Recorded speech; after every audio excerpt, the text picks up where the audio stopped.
Hi kids, it's Pastor Paula, and I'm so glad you're joining me today for this little message designed specifically for you.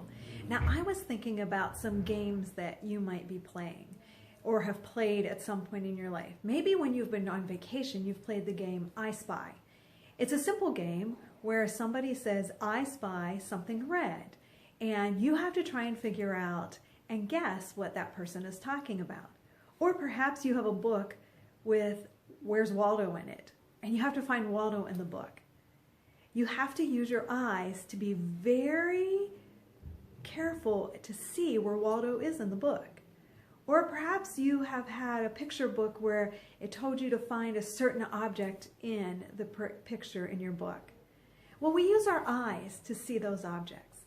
Well, we need to be very clear and look very closely sometimes to see what we're supposed to see. Well, in our lesson today in Matthew 20, Jesus is on his way with his disciples to a new location.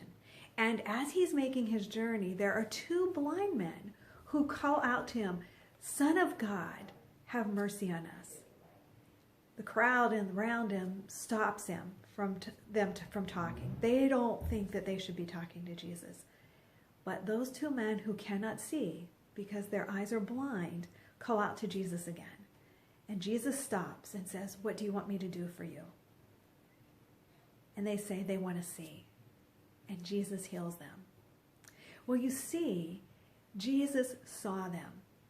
He saw them with his physical eyes, but he also saw them as two men who really wanted to be able to see the things that we see.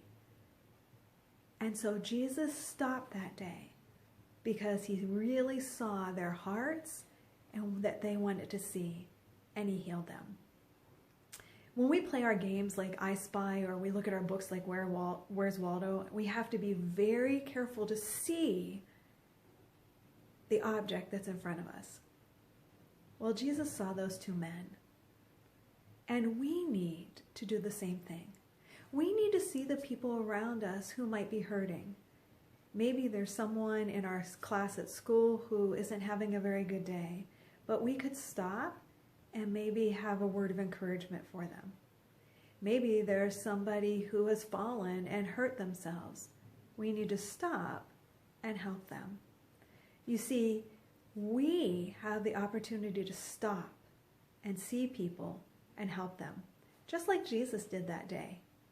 So the next time that you play I Spy or Where's Waldo in your book, make sure that you think about the fact that Jesus wants you to see those people around you and see how it is that maybe you can help them or do something to make their day better. I hope you have a great week, and I'll see you next week for our children's time here at Millersburg United Methodist Church. Blessings. Have a good week, kids.